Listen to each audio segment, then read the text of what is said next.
14. Bismillah ar-Rahman ar-Rahim. Innani ana Allahu, la ilaha illa ana, fa'budni wa qim as-salat li dhikri. Allah subhanahu wa ta'ala says to the Prophet Musa alayhi salam, I am I, Allah. There is no deity except I. So, pray to me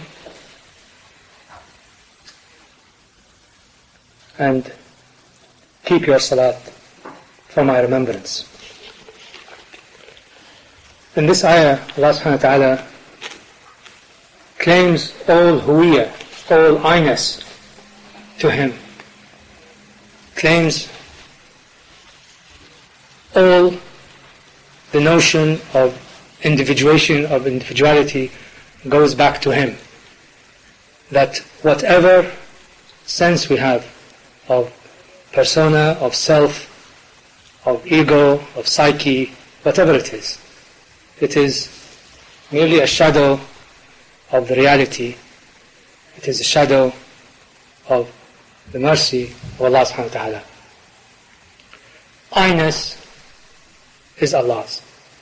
When we say I, we do not really mean I. Our identity, our individuation, our self is a product of the Fayr al-Ilahi, the divine emanation that comes from the mercy of Allah subhanahu wa ta'ala. And He tells that to Musa alayhi salam, that eliminate your sense of I-ness, eliminate your sense of individuality, and be in total submission to Allah subhanahu wa ta'ala, in order that you may remember Him. This is the essence of Tawheed. And this is really why in the Quran al-Kareem, the muhadeen, those who are in Tawheed, are not limited to the followers of the Prophet ﷺ. They were before the message of the Prophet ﷺ. There were nations and peoples and prophets in true Tawheed. And some of those we know about, and they are members of the true faiths that were in unity and unicity before the advent of the physical person of the Prophet ﷺ. And that is what the Quran refers to those of Ahl al-Kitab, the Christians and the Jews, as well as the Magians, as well as the Sabians. And in many ways, Tawheed, which is the unification of all existence and creation, of all being, under the mantle of Allah subhanahu wa ta'ala. This is the essence of all true religions. This is the essence of all true faiths.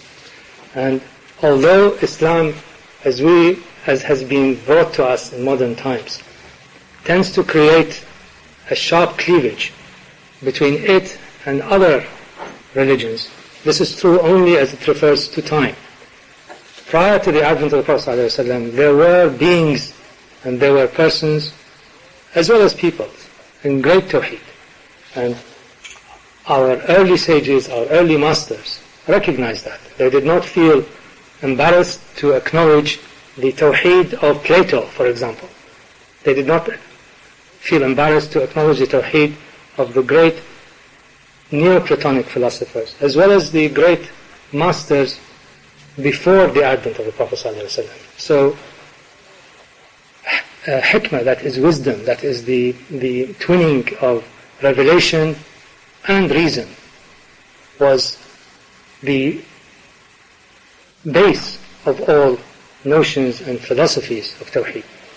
And the reason I'm bringing up the subject is not to discuss philosophy, I'm sure it's probably not appropriate, but to emphasize that the currents that fed into true tasawwuf, the currents that fed into true gnosis, were overwhelmingly that of the revelation brought to the Prophet ﷺ, but were also fed by minor currents and minor rivulets that played a part in formulating the system of thought that came to govern subsequently the universe of Sufism and the universe of Gnosis. Now, when we left off last time, we were discussing the great classics of Tasawwuf, and before that, the formation of the schools of Sufism around major masters and sages and shuyukh in Baghdad and Khorasan and so on. At the same time, sometime around the 4th century Hijrah, that is the 10th to 11th century of the Common Era, there was a great explosion of translation, a great explosion of the books of the ancients came into the Muslim Empire. And the Khalifa al-Ma'mun and the Khalifa al-Mu'tazim billah were the prime proponents, prime movers of this movement in translation. And a lot of people were recruited, some Christians, some Sabians, to translate the major works of philosophy. That was the era when the Mu'tazila, who are a school of Islam that emphasized reason and logic as a way to faith, were dominant in the Muslim Empire. So the introduction of philosophies and systems of thought that were not peculiar to the Muslim world became commonplace. And a famous academy called Dar al-Hikmah, the House of Wisdom, House of Learning, was established during the early Abbasid Empire, whose sole purpose was to translate the great works. Some of these works came in a roundabout way. As the Byzantine Empire consolidated itself, a lot of the writings of the great Greek masters, Plato, Aristotle and so on, were not accepted within the context of Eastern Christianity.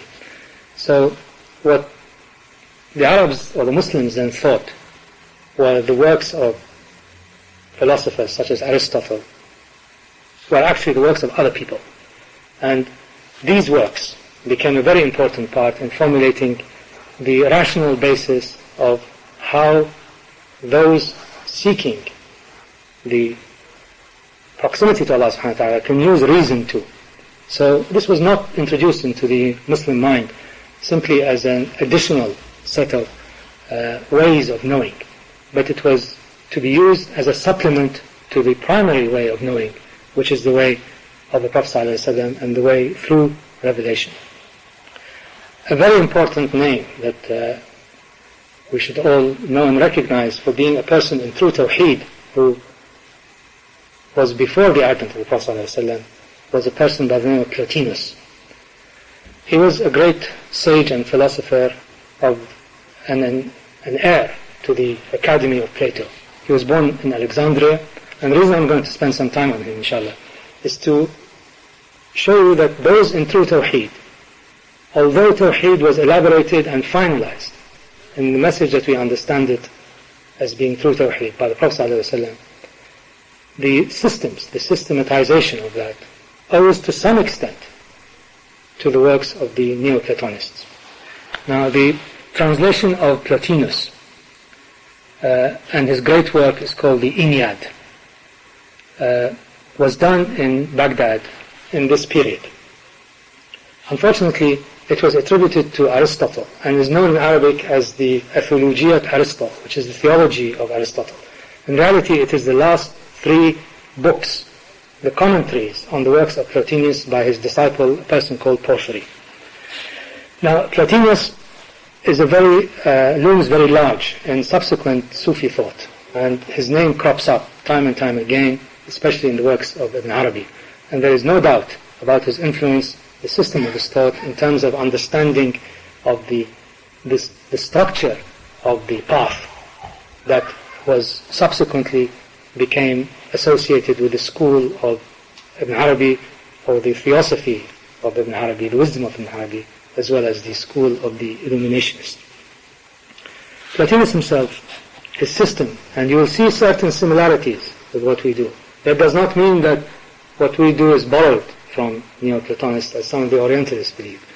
but there are points of contact. And these points of contact should not be denied, but should be accepted as being the passage of those in Tawheed prior to the advent of the message of the Prophet ﷺ. I am sure that if Plotinus was in the ambit of the Prophet ﷺ, he would be one of the first of the Muslims. And I think our predecessors recognize that. And when they speak about the Muwahhid Aflatun, which is the Arabic name for Plotinus, when they speak about the Muwahhid Aflatun, which is the Arabic word for Plato, they see it in that perspective. They don't see it in terms of pagan versus Muslim. They don't see it in terms of those who did not receive the totality of the message. Allah subhanahu wa ta'ala says He has sent thousands of prophets. Some He has told us about, and most He has not. The common figure that has come down to us is that there are 124,000 prophets. So, and these prophets brought the message of La ilaha illallah prior to the establishment of the Sharia of the Prophet Muhammad sallallahu alaihi wasallam. So we should not reject them because they were not within the ambit of the Sharia of the Prophet sallallahu alaihi wasallam. Plotinus divides his system into three. And again, I'd like to spend some time on Plotinus because you will see later on how it interacts with the great Sufis, especially of the middle period. And it will be a good introduction, inshallah, to the next series of talks. He said that the system of creation emanates from what he calls the One, the origin, the first, the good. The One is beyond being. He is absolute and unlimited. He is self-sufficient. He is absolute light. He considers the absolute to be so transcendent in his totality that it is impossible for us to conceive any association with him. So he is not a mushrik. Plotinus is not a mushrik when he defines to him what is the absolute. The absolute moves because he is beyond being. Therefore, the notion of action has to be through a different agent. The emanation or the fail of the absolute creates another layer, another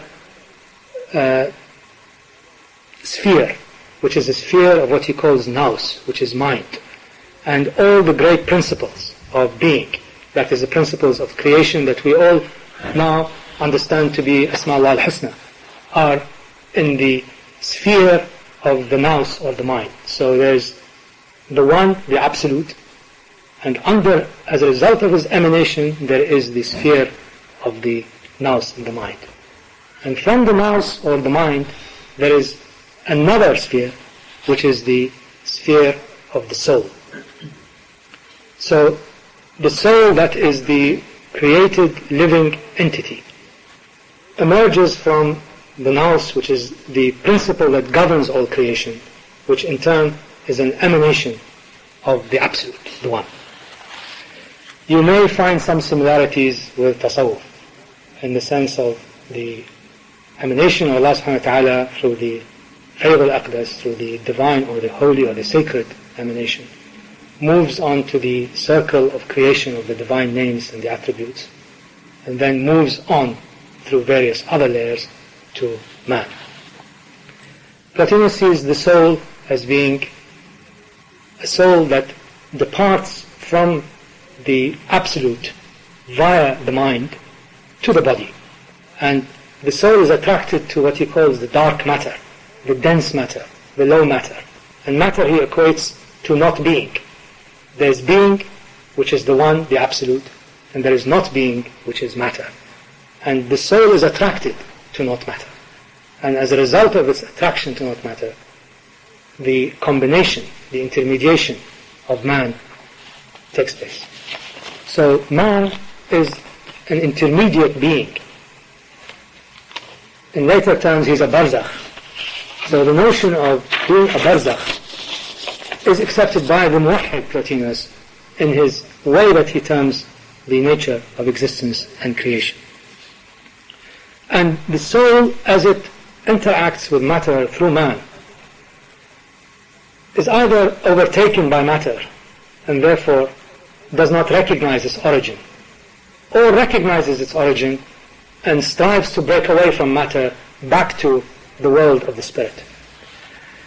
So the path of the soul back to the One, to the Absolute, exists in the system of the Neoplatonists. And Plotinus goes on to describe how the person whose soul needs to return, feels the need to return back to the Absolute through this intermediate stage of the nous, of the mind, has to be disciplined, has to go through, the person whose soul is activated has to go through a series of disciplined actions under the guidance of a teacher. So, in an indirect way, in a somewhat primitive way, the Neoplatonists could sense that those in Tawheed,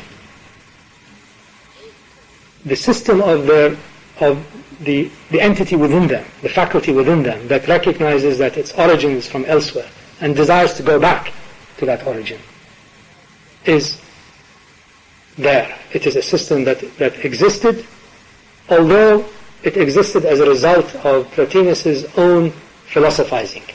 It was not as the true masters recognize, that is, they go through a series of longing to return, a series of experiences which may or may not lead to a system. The mysticism of the Greeks, or the Neoplatonists in particular, is the mysticism of the mind trying to create a system which will then drive them towards faith. Plotinus himself was a master in his own way. He was a great mystic, and in fact he joined one of the expeditions of the Roman army against Persia in order to understand and experience the wisdom, what he calls the wisdom of the Manichaeans, the wisdom of the Persians. He also pointed out, probably for the first time in the whole history of mysticism, the various rules that a person, a seeker, should have. He should have a guide, a teacher. He should not disclose the experiences he's gone through. He should not divulge it to a person who is not initiated. So the motion, the agitation of the soul in the awakened self is not for everybody and should not be shared by everybody. In fact, this goes back probably to before Plotinus, to Plato himself, who, when he discussed matters of absolute spirit, refused to write them down, and he instructed one of his pupils, whom he had written a letter to destroy the letter regarding his sense of the absolute, because it would obviously be misunderstood. The example of Plotinus was absorbed to some extent by Eastern Christianity, but was then again deviated and turned into monkery. So the Neoplatonic systems, in their pure form, before they became part of the intellectual world of Eastern Christianity, did not go into monkery, did not go into deep asceticism, which was completely separate from the world. Although Plotinus himself became separated, he lived a life of contemplation and thought that the entire world, entire created matter, was the world of not being and was not worth looking at, and that the true world is the world of the spirit, and the world of the spirit emanates from the One. Now this system, this Neoplatonic system of Plotinus, which came to the Muslims via the great translators, Jabir ibn Hayyan, Kindi, and these people, they had an influence, undoubted influence, on later Tasawwuf. And that does not mean that Tasawwuf is Neoplatonic. It means that those in Tawheed find similar ways of expressing their state and find similar ways of expressing the way in which the awakened self can return back to its origin. All of these have become immensely facilitated by the revelation of the Prophet ﷺ, by the path of the Prophet ﷺ, because none of these people, none of these great sages had the wisdom that is written form that we have with us, which is the Quran Kareem. All of the system of Plotinus can be subsumed under Inna Allah wa inna ilayhi raji'un. We belong to Allah subhanahu wa ta'ala, and to Him we return. So, the main difference in the final analysis, the main difference between the path of those in Tawheed who submit themselves to Sharia, submit themselves to the Muhammadan way, to the way of the Prophet ﷺ, and those before the advent of the Prophet, is the recognition that of the centrality of the passage of the seeker back to Allah subhanahu wa ta'ala. And that the passage is bounded and it is guarded and it is guided by the Sharia of the Prophet ﷺ.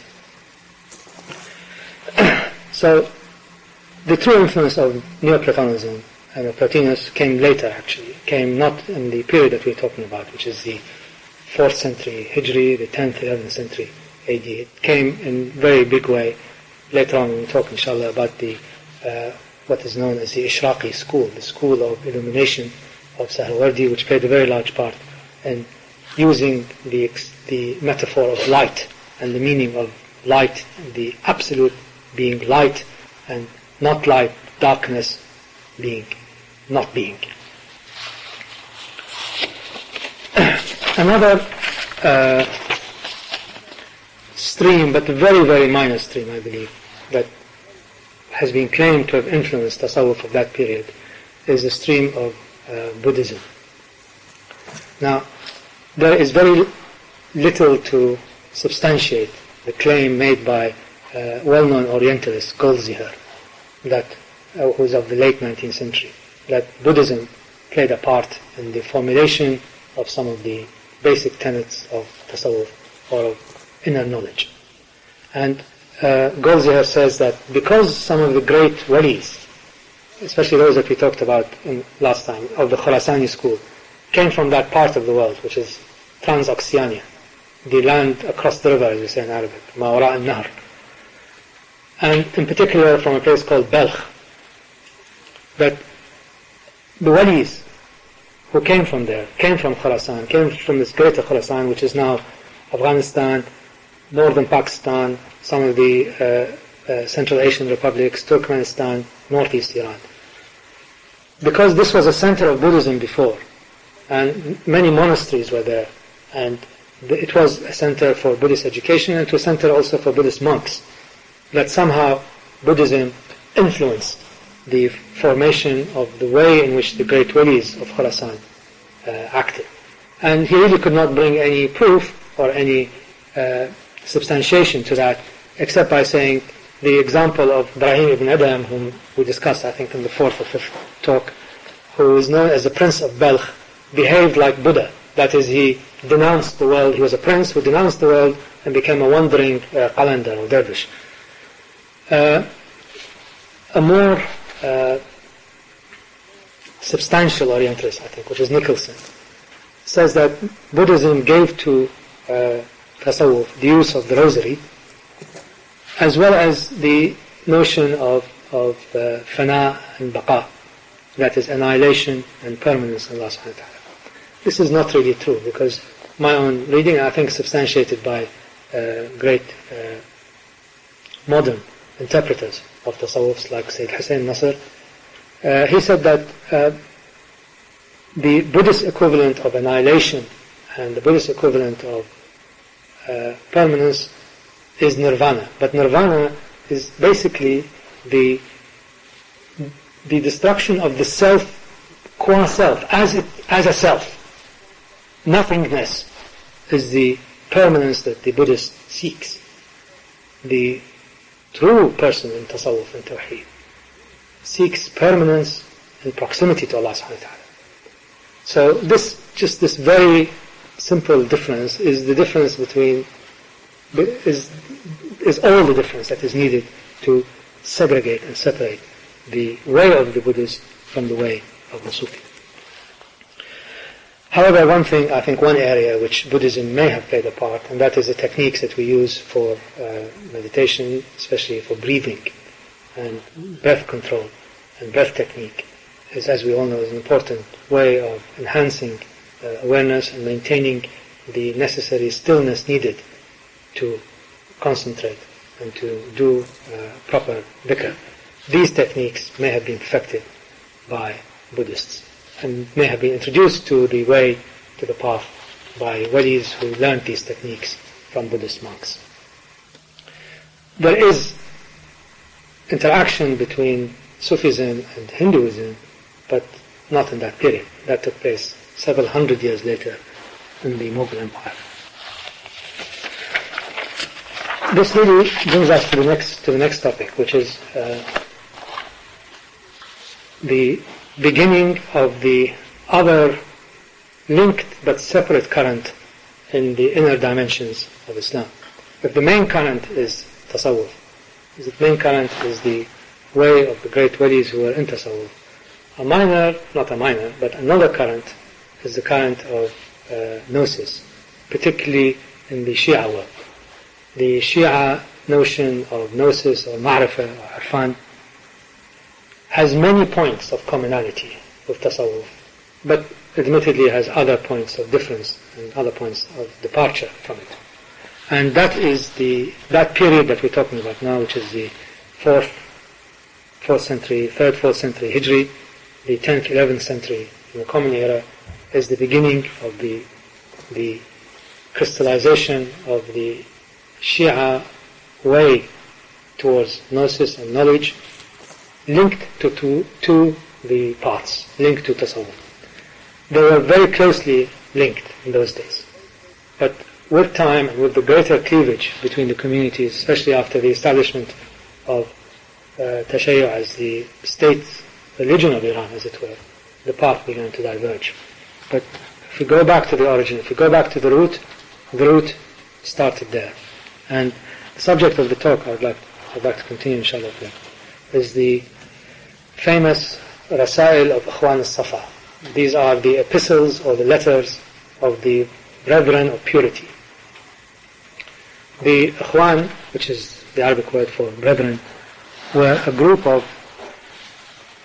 scholars, adepts. Their true identity is not known, but they may have numbered anywhere, certainly in the dozens, who spread in the Muslim world, sometime in the middle of the 10th century Common Era. They were a group of scholars, as best as we know, based in Basra. And Basra was a major port as well as an important cosmopolitan center. Had all kinds of people converging on it. And the Rasail, the letters of the Brethren of Purity, is probably the earliest work of inner knowledge of Gnosis that we know of now, that is anchored to a very large extent in the way of Ahl Bayt alayhim salam. The letters themselves are really encyclopedic. There are about 53 letters, and they cover every subject that we can think of. They are basically an encyclopedia of all the knowledge and information that was then available. It's a book. It's not very large. It's in 4 volumes, and has become probably the most important work that has influenced a whole range of subsequent scholars and subsequent masters, in both traditions. The Rasail are the core of what subsequently became the Ismaili perspective on theology and on creation. They also became quoted substantially by the great Abu Hamid al-Ghazali in his books. They were quoted frequently by Ibn Arabi. So they were basically the condensation of all what was then available in terms of outer knowledge as well as in terms of the ways of the inner that is needed by people to break out. Now,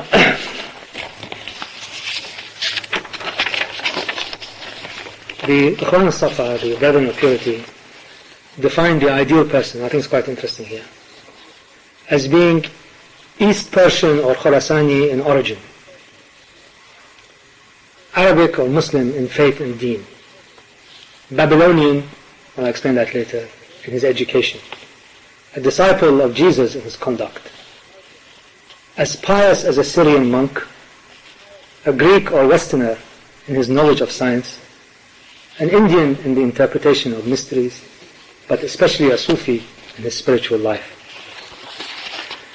So all of the components that form the ideal man, from his knowledge of the deen that comes from being quote-unquote an Arab, from being a rationalist and being an interpreter of the scientific principle they equate with being Greek or Western, from being a person of insight into the divine wonders, they think of him as an Indian, because the Indians and the whole Vedantic system is a system of enhancing the spirit, enhancing spirituality. They think of his origin as being East Persian, not from specifically Iran, but from that whole area that produced great walis, great masters and sages for all religions. And they think of him as a disciple of the Prophet Isa alayhi salam in the way in his conduct, in his simplicity, in his piety, and so on. The Rasail themselves, or the letters, are divided into three broad categories, and we'll talk about the one that really matters to us, which is the one dealing with the inner way. The first group of letters are to do with what they call the primary sciences, which are reading, writing, grammar, accounting, rhetoric, business, agriculture, and so on. The second group of letters relate to the religious sciences, or what they call al-Sharia al-Wad'iyya, and that is to do with everything to do with revelation, the wahi, exegesis, which is tafsir, tradition of the Prophet ﷺ, jurisprudence, fiqh, and tasawwuf, as well as dreams and the interpretation of dreams and the meaning of dreams. And they have very, very interesting letters as to how dreams can be seen from different perspectives, leading to radically different results in terms of their significance and importance. And lastly, the third category of letters deal with what they call the philosophical sciences, or al-falsafat al-haqiqiyya, which is maths, logic, natural science, especially astronomy. And their focus on astronomy and the cosmos, you might find later in Sufi writings, when it seems a bit strange when they relate planetary motions and movement of the stars and stellar systems and cosmic bodies to events on Earth. And, for example, the great Ibn Arabi associates stars and systems in the galaxies to particular prophets. And there is a reason for that, inshallah, and I'll try to explain that within the time that we have, as to why cosmology and the movement of the stars and the relationship of heavenly bodies to each other play a part in the way that we understand the meaning of prophets, angels, and so on. Of course, when seen from an astrological perspective, the whole thing is nonsense. Sounds like nonsense. It is unsubstantiated mumbo-jumbo. But seen from the perspective of Tawheed, seen from the perspective of the symbolic meaning of planetary movements and how they govern certain states associated with prophets, they take on a different dimension entirely. And unfortunately, these days we have lost that ability to distinguish between the real spiritual underpinning of the cosmos and movements of heavenly bodies with quackery, with scientific quackery. And this is the dominance or the overwhelming preponderance of reason to the exclusion of all other methods of awareness and knowledge.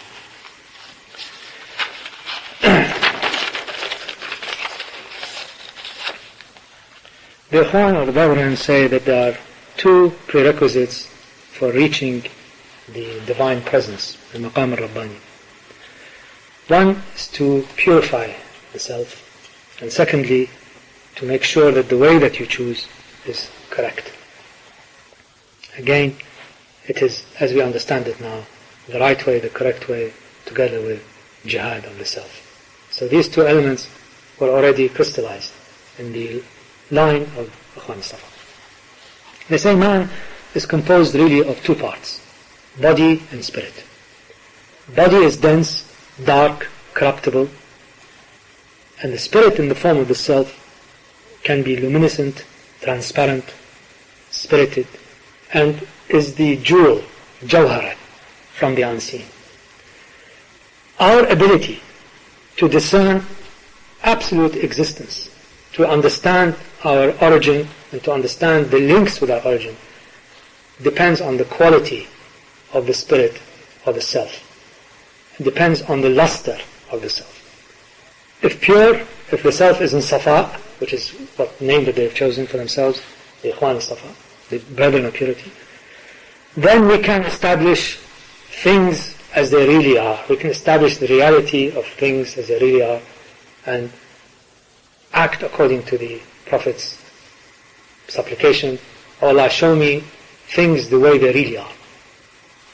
And if we cannot, if our self is impure and is ignorant of its nature, it will stay in darkness and will miss on the realities of its spiritual existence.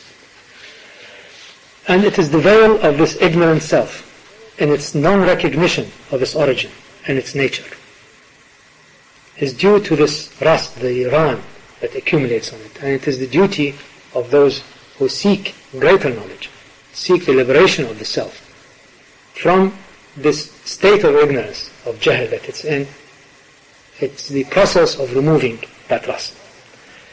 And if the self cannot recognize its essence, it will remain blinded to its true potential, and it will remain in a state of unyearning. And they quote many ayahs in the Quran Kareem to substantiate that. They say, for example, Bismillah ar-Rahman ar-Rahim, about the self that cannot recognize its essence. فَإِنَّهَا لَا تَعْمَى الْأَبْصَارُ وَلَكِنْ تَعْمَى الْقُلُوبُ الَّتِي فِي الصُّدُورِ. It does not blind the sight, but it blinds the hearts that are within man's breast. And the self that is ignorant becomes concerned about staying on earth. About staying on earth because it believes it to be the abode for its immortality. And again, they quote the ayah from the Quran al-Kareem, وَرَضَوْا بِالْحَيَاةِ الدُّنْيَا وَأَطْمَأَنُّوا بِهَا. They accepted the reality, small r, of life on earth and became satisfied with it. And only when the self reaches the point where its carrier, man, dies, it begins to recognize what it has missed and begins to recognize its ignorance. But then it's too late because it cannot rise anymore. It's weighted down by its actions, and this is the true loss.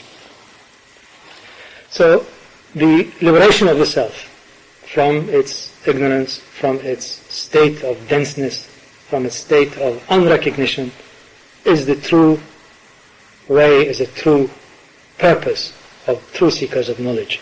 And the grooming of the self, in order to reform its attributes and its mirrors, to improve the way it reflects, is the purpose of the path.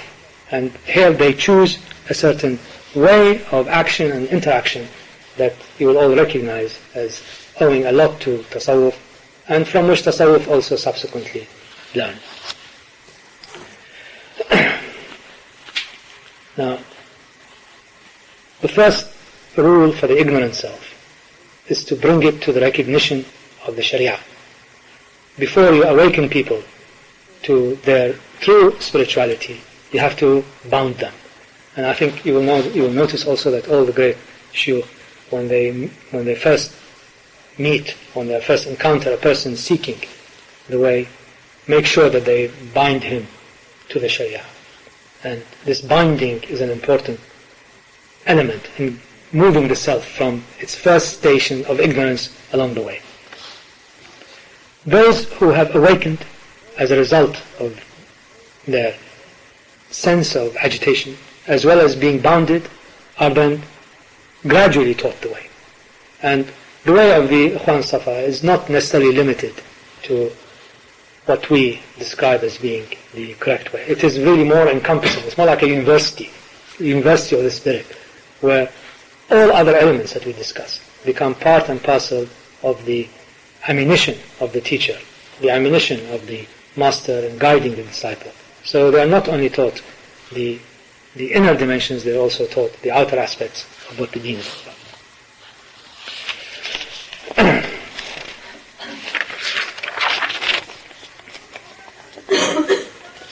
They talk about the process as being a series of concentric circles, how we should approach.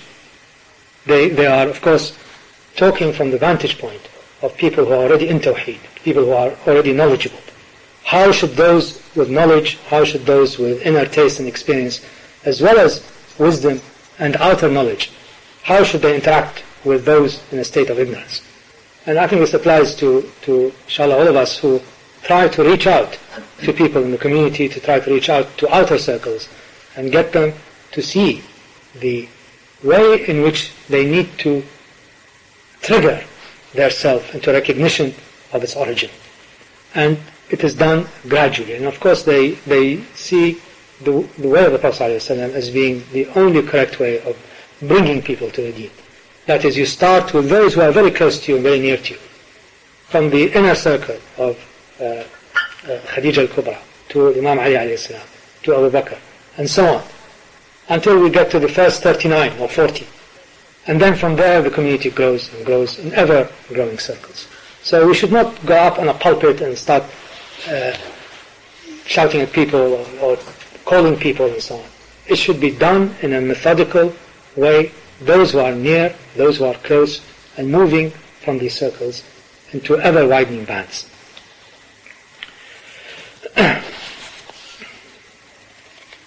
We also have certain rules, for example, as to how they should they themselves, the brethren of purity. I don't want to compare it to Freemasonry, but there is a system of rule and organization in them that also predates a lot of the way that we know of as being the way of tasawwuf. For example, they insist that there should be a special majlis or a special hall for their meetings. They should not denounce any branch of knowledge or be zealous or extreme in any of their madhabs. So they're open to all sects, they're all open to all schools of Islam. They did not limit themselves to this or that. Their halls were open. They were not to transmit their message in a way that would be construed as being part of a particular school or particular school of jurisprudence. Their knowledge, they say, is based upon the wisdom of the philosophers, the revealed books, especially the Quran Kareem, natural history and science, cosmology in particular, and finally the knowledge that comes through unveiling or kashf. And they keep on referring to the true brethren of purity as being those whom the Quran Kareem refers to, whose trade and business does not detract them from the remembrance of Allah subhanahu wa ta'ala. They have very interesting rules relating to comradeship and friendship, which I think are very useful for us to know. And when we think of them and internalize them and absorb them, we'll find that they are true gems. It says, before you choose a friend, that is a friend who is a true friend in the sense of a person who acts in your place. A friend who is the totality of friendship in the spiritual sense of the word. It says you should know his or her state, background, conduct and beliefs. Because people, I think it's very important, can have contradictory states to them. They can be good and bad. They can be grateful and thankless at the same time. They can be trustworthy in certain circumstances and cheats in other circumstances. They can be generous, they can be mean. They can be impulsive, they can be patient, and they can be knowledgeable, and they can be ignorant. So, seeing one facet of a person, or one side of his character, is not necessarily the only way by which you judge him. You have to take his totality. If he shows persistence and continuity in establishing that side of the character, and that side of the character dominates. Good conduct, he says, strengthens good character. And before taking a friend, test him. Test him the way you test the soil when you plant a seed in it. Make sure that he is able to grow in him the seeds of friendship.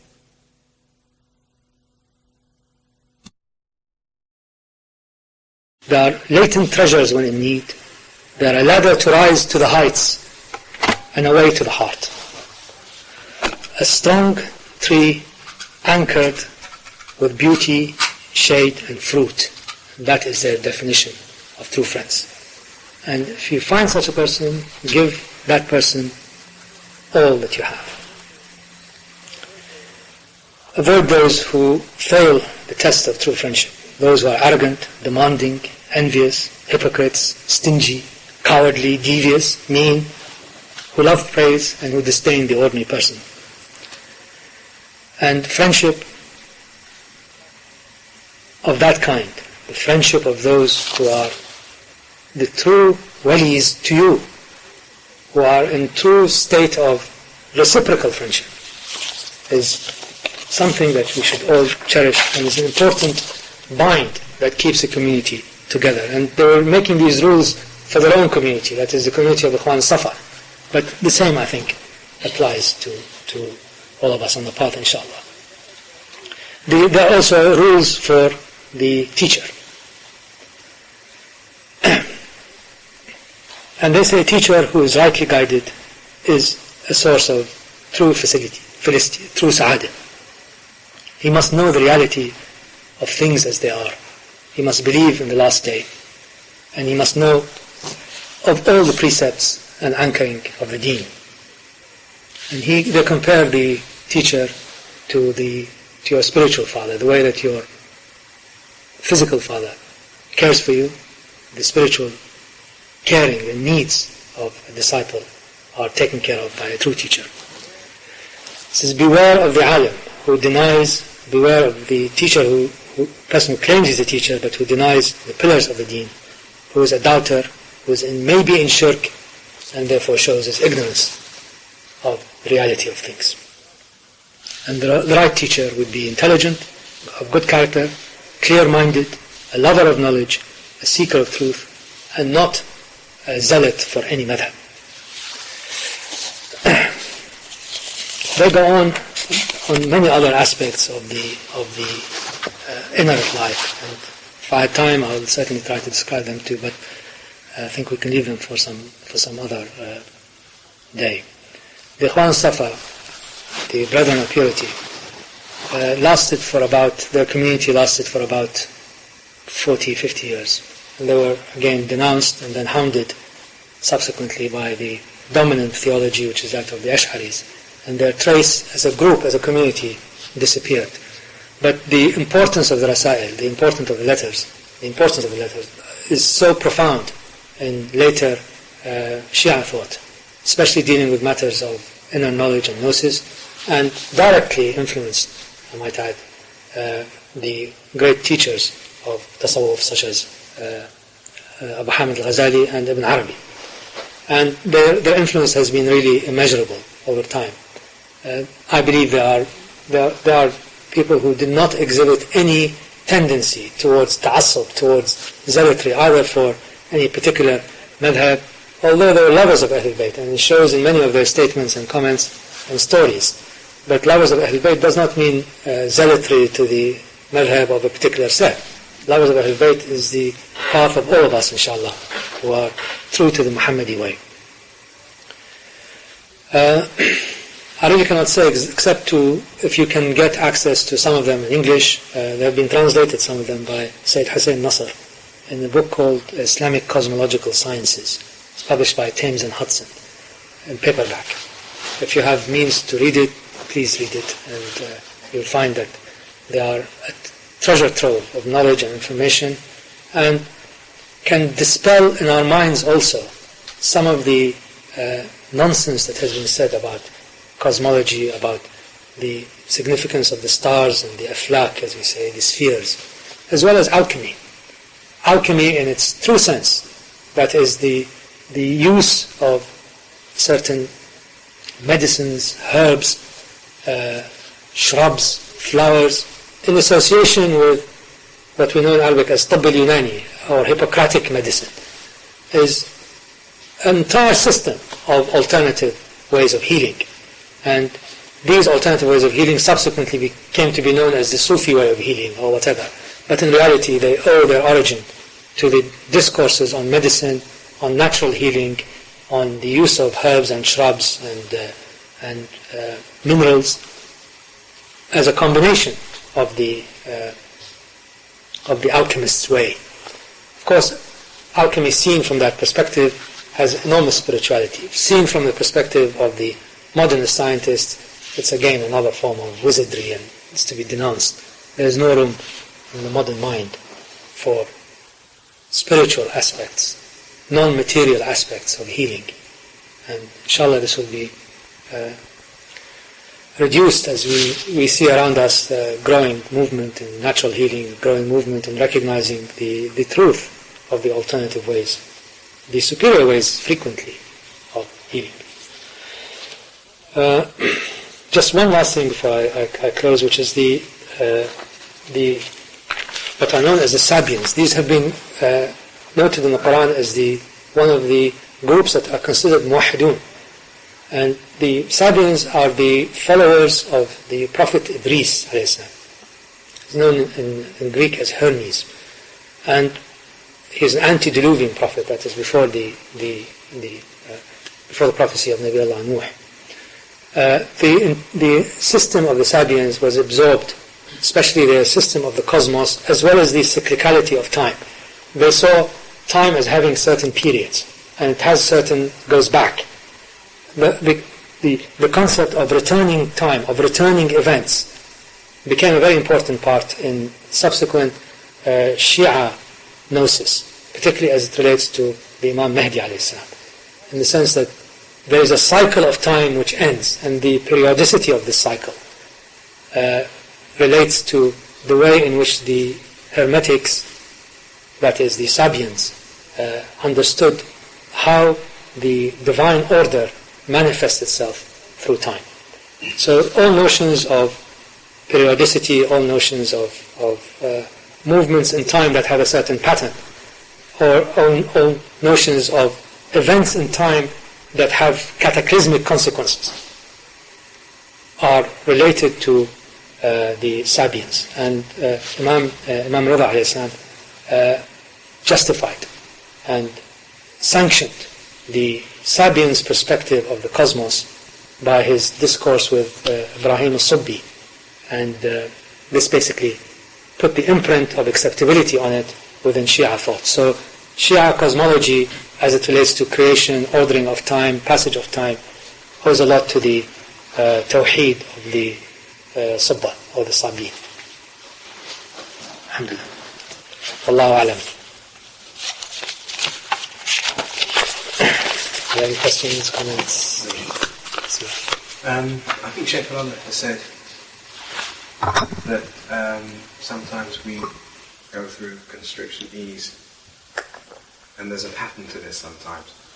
I just wondered if that pattern could be linked to the last point that you made. Yes, there is a periodicity. The pattern that we're talking about really is not the pattern that is understood at the sensible or the intelligible level. Well, not intelligible. Intelligible not in the cosmic sense, but in the mundane sense, in the worldly sense. People will think of time as being basically a one-way process, and events that take place in space, and the difference in space is time. This is not the worldview of those in Gnosis. That the periodicity, this divine periodicity, as it were, may not be understood by us in terms of finite periods, in terms of cycles that have a certain specific time. And the attempts to put that, to contain that, have been, in my mind, a failure. It is unnecessary, and it is not right to try to define the divine periodicity with the notion of time as you understand it. For example, the end of the world is going to take place in such and such time, or in such and such a date it is written that this will happen. This cannot be. This is not the understanding of periodicity, because once you understand it in that term, you can basically forecast it.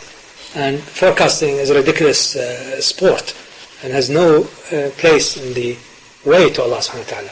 But the periodicity of time, and the way in which Allah subhanahu wa ta'ala wraps up creation at a point in time, when it ends, there is a periodicity to that. There are many instances in the Quran which talk about creation beginning and ending, and people coming into being and disappearing from being. And this cycle, and the return of apparently similar events in time, with what are known as, cataclysmic consequences, either floods or the appearance of the Imam at the end of time. These are parts of the divine periodicity. But it is not understood, it should not be understood in terms of physical time, like it's 12 o'clock now, or it's time for this or time for that. Have I made myself clear? Yeah. Okay. It's quite clear. I mean, it's accurate. I think this is what Shaykh Fadhlalla meant, that the periodicity of time, that is, events occur in ways that are intelligible by those who have enhanced inner being. But their scale is not your scale or mine. Inshallah it will be your scale or mine, Allah A'lam. But their scale is different. Once they have that scale established, then their clock begins to give the accurate measure. But it's not this clock. At least I don't think so.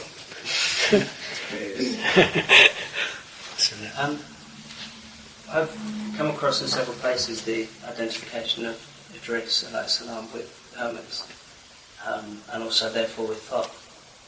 And I wondered, I mean, I've read it enough places for it to be kind of fairly established, but I've never come across anything that said why it's so accepted, because that's quite kind of, I mean, that establishes connections between, for example, the Egyptian magicians and what Musa salam would have learned, and so on, and it's quite a big step to take, and I've never seen it as anything but an accepted association. I wonder if you... Well, I don't think one can prove it in terms of historical evidence. I mean, historically, the historicity of most of the prophets cannot be established by the means that we know now. Probably the only prophet whose historicity can be established is the Prophet Muhammad ﷺ. And that is one of the main reasons, I think, why, within the limits that we have of knowledge, we understand that to be the last revelation. All other prophets may or may not be established in the current measures of what historicity means. But when I say that Hermes is Idris and it's associated, it is really due to some of the translations of the great philosophers and historians of that period, who accepted the Sabians' version of the nature of their message. So it is basically an inherited confirmation that Hermes is Idris, because of the similarity of the way in which the Sabians understood the role of Idris in terms of being the bringer of hikmah, bringer of wisdom, in their own way of seeing, their own way of tawheed. The role of the Prophet Idris ﷺ was to travel to Saturn, where wisdom was. So to them, the aflaq, the spheres, and the globes and the planets had a certain prophetic message. So to the Sabians, who have been mentioned in the Quran, their tawheed comes from the hikmah that Idris ﷺ brought from the world of yonder, as it were. And it's associated with Hermes in the Neoplatonic sense, because that's how the Greeks, in their Neoplatonic form, understood the role of Hermes. It is not necessarily identical, but it is congruent, as it were. That's my reading of so would that ascending to Saturn and returning also have reference in the Quran when it says that he was taken up to heaven? Yes. And that would be the kind of... There is a link in there, yes. Yes, I see what you're saying, yes. Because that's the first stage of the Quran. Actually, the point of this, the main point of this talk is again to emphasize the tawheedi nature of religions and sages and of nations who were in tawheed before the advent of the Prophet. And we cannot and we should not just dismiss them out of hand. They have been mentioned in the Quran Kareem, and the Quran, not a single word or comma or movement is not there for a purpose. So when the muwahhidun are limited or are stated explicitly as these, then we should strive to find out why, and if they are within tawheed, then we should accept that.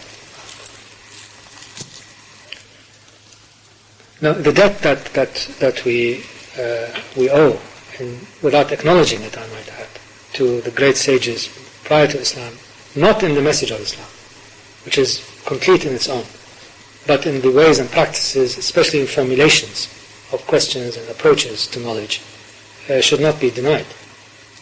And it is wrong to deny them. And this is again, it's one of the ways of, I'm really astounded all the time when I read, for example, I recite Ikhwanas-Safa, I have a copy, how open-minded these people were. It's incredible. Open-minded not in the sense of being let's all hang out type of open-mindedness, but open-minded in the sense that they sought elements of Tawheed and got them. Because they are instructed to do that. They're not instructed to reject it. We should learn from the masters and act like that.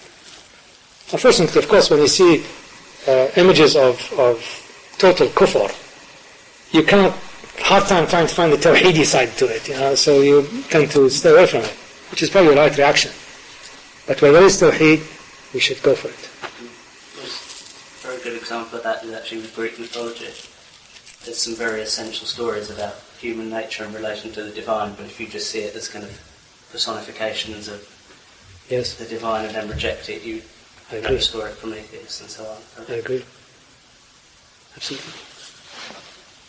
The early Christians spent a lot of their time combating something which a heresy called Gnosticism, and Gnosticism was a dualistic. It was, as you obviously know, it was a dualistic system where there was the world had been created by a demigod, and it was evil and malicious and had to be overcome in order for people. And people practiced extreme asceticism, and this carried through into Manichaeism to a certain extent, and then into European religion or movements like the Cathari and the Albigensians.